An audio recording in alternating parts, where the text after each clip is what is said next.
Když se řekne Lillehammer 1994, každému hokejovému fanouškovi se okamžitě vybaví jedna konkrétní klička. Tento moment neurčil jen vítěze olympijského zlata, ale odpálil kariéru jednoho z největších hokejových drahokamů moderní éry.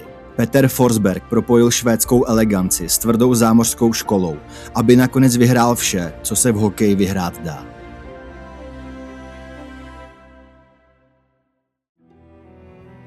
Peter Forsberg se narodil 20. července 1973 ve švédském Örnsköldsviku. Jeho otec Kent působil jako hokejový trenér. Peterova cesta na led tak byla přirozeným krokem. Už od mládežnických kategorií svými výkony výrazně vyčníval. Zajímavostí je, že od dětství hrál po boku další budoucí švédské legendy, Markuse Naslunda. Zlom v jeho kariéře nastal v roce 1990 s přestupem do týmu Modo, kde také debutoval v nejvyšší švédské lize. V další sezóně se již stal stabilním členem týmu a skvělé výkony mu v červnu 1991 vynesly 6. místo na draftu NHL, kde si ho vybrala Philadelphia Flyers. Celá situace se však brzy zkomplikovala, jelikož jednička draftu Eric Lindros odmítl za Quebec nastoupit. Philadelphia se proto rozhodla Lindrose získat za každou cenu a poslala za něj do Quebecu balík složený z 5 hráčů, včetně Petera Forsberga, 2 voleb v prvním kole draftu a $15 milionů. Forsberg se ale do zámoří hned nevydal a pokračoval v rozvoji doma ve Švédsku. Krátce na to, v lednu 1992, získal stříbro na juniorském mistrovství světa, ale největší úspěch sezóny si připsal o pár měsíců později na seniorském šampionátu v Praze. 19letý talent na turnaji zaznamenal 6 bodů a pomohl Švédsku vybojovat zlaté medaile. Ovšem nejslavnější moment jeho rané kariéry přišel na zimních olympijských hrách 1994 v Lillehammeru. Švédsko se zde probojovalo do finále proti Kanadě, které museli rozhodnout až samostatné nájezdy. Právě v nich Forsberg předvedl svůj slavný blafák, kterým rozhodl o historicky prvním olympijském zlatu pro výběr Trek Ronor.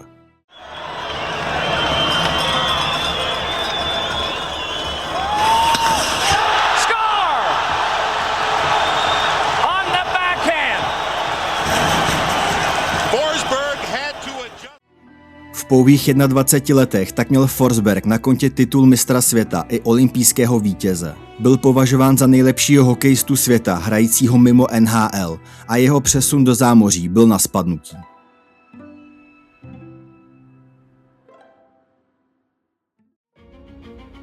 V létě 1994 se Peter Forsberg rozhodl pro odchod do zámoří a s Quebecem podepsal lukrativní 4letou smlouvu na $6,5 milionu.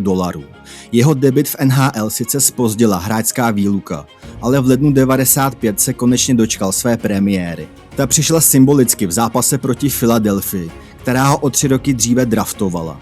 Švédský útočník ve své premiérové sezóně celou ligu doslova ohromil.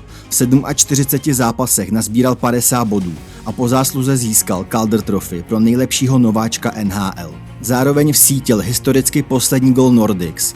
Kvůli finančním potížím se klub v létě přesunul do Denveru, čím vznikla nová franšíza Colorado Avalanche. Tento krok odstartoval zlatou éru.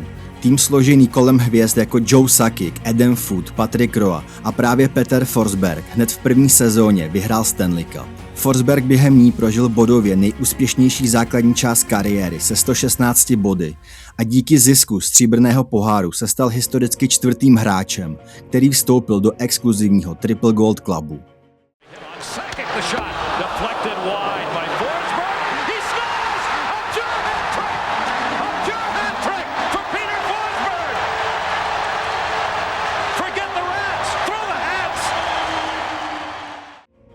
V následujících letech začala Forsberga brzdit zranění, přesto si udržel průměr výrazně přesahující bod na zápas. Svou výjimečnost potvrdil i jako vůdce na světovém šampionátu 1998 ve Švýcarsku, kde Švédsko dovedl ke zlatu a oslavil svůj 2. titul mistra světa. A ani s příchodem nového tisíciletí Peter Forsberg nijak nespomaloval ve sbírání úspěchů. V sezóně 2000-2001 vyhrál s Colorádem 2. Stanley Cup. Triumf měl ale hořkou pachuť. Po vyčerpávající sérii s Los Angeles mu lékaři akutně odebrali slezinu. Přišel tak o zbytek vítězného playoff i o celou následující základní část. Dokonalé zadosti učinění za zdravotní útrapy přišlo v ročníku 2002-2003. Konečně zdravý a odpočatý Forsberg vytvořil elitní útok s Milanem Hejdukem. Se 106 body ovládl produktivitu celé NHL a jako nejlepší hokejista planety obdržel také prestižní Hart Trophy pro nejužitečnějšího hráče ligy.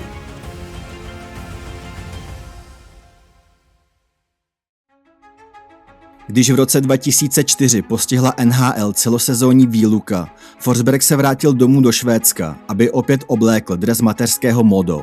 Pod vedením svého otce Kenta se tehdy v jednom týmu sešel s dalšími ikonami NHL, jako byli bratři Henrik a Daniel Sedinovi nebo jeho dlouholetý přítel Markus Naslund. Po skončení výluky a obnovení zámořské soutěže v roce 2005 se však hokejový svět od základu změnil. Zavedení platového stropu tvrdě zasáhlo Colorado, které do té doby patřilo k nejvíce utrácejícím týmům celé ligy. Klub byl nucen provést bolestivé škrty, aby udržel klíčové opory Joea Sakika a Roba Blakea. Nakonec se Forsberg spolu s obráncem Footem stali oběťmi nové finanční reality a museli Colorado opustit. Švédský centr se tak symbolicky vrátil tam, kde jeho zámořská cesta kdysi začala. Jako volný hráč podepsal dvouletý kontrakt s Philadelphia Flyers. Start v novém působišti ale nebyl jednoduchý, protože ještě před začátkem sezóny musel podstoupit operaci pravého kotníku. I přes vleklé problémy odehrál v sezóně 60 utkání, ve kterých zaznamenal vynikajících 75 bodů.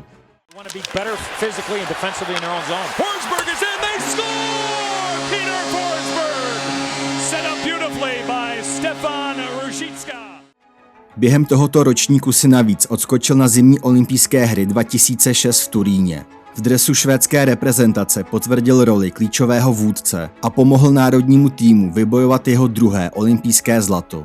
Po skončení úspěšné sezóny však musel Forsberg opět zamířit na operační sál. Absolvoval další chirurgické zákroky na pravém kotníku a chodidle a přestože se spekulovalo o nutnosti operovat i levou nohu, lékaři k tomu nakonec nepřistoupili a Forsberg se mohl připravovat na ročník 2006-2007.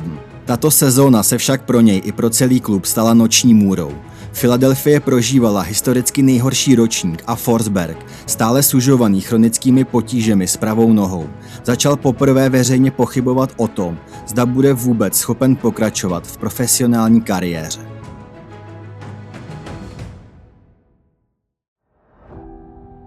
Na začátku roku 2007 se Forsbergův čas ve Philadelphii nachýlil. S končící smlouvou odmítal prodloužení i odchod do důchodu a tak ho Flyers v únoru vyměnili do ambiciozního Nashvilleu. Týmu ale playoff nevyšlo a padl hned v prvním kole se San Jose. Sám Forsberg navíc poprvé v kariéře zakončil základní část s průměrem pod 1 bod na zápas.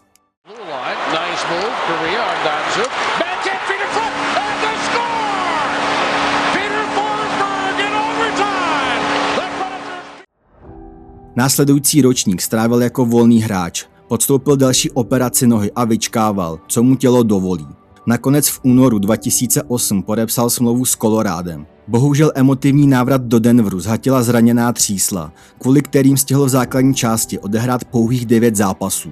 Mezi lety 2008 a 2010 se Forsberg vrátil domů do švédské ligy, kde se ve druhé sezóně znovu sešel s Markusem Naslundem. Chronické bolesti nohy ho však neustále srážely. V srpnu 2010 sám přiznal pesimismus a zvažoval konec kariéry. Přesto se ještě jednou pokusil o zázrak. V lednu 2011 začal znovu trénovat s Colorádem, se kterým podepsal symbolický kontrakt do konce sezóny. Návrat po boku starého parťáka Milana Hejduka měl ale jepičí život.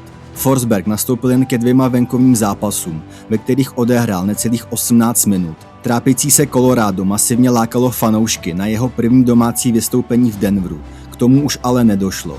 Pouhých pár hodin před utkání, 14. února 2011, svolal Forsberg tiskovou konferenci a se slzami v očích oznámil definitivní konec. Jako hlavní důvod uvedl přetrvávající bolest nohy a fakt, že se na ledě už nedokáže soupeřům efektivně bránit.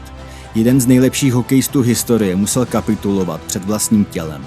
V Coloradu však na jeho neuvěřitelný přínos nikdy nezapomněli a hned v říjnu 2011 klub slavnostně vyvěsil jeho dres pod strop domácí haly.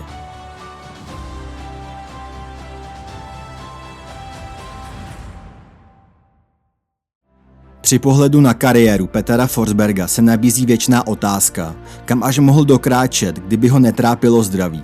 I přesto je dodnes jedním ze 3 hráčů, kteří dokázali vyhrát olympijské zlato, mistrovství světa i slavný Stanleyův pohár, a to rovnou 2krát. Legendární 21 tak už navždy zůstane symbolem té nejčistší hokejové dokonalosti.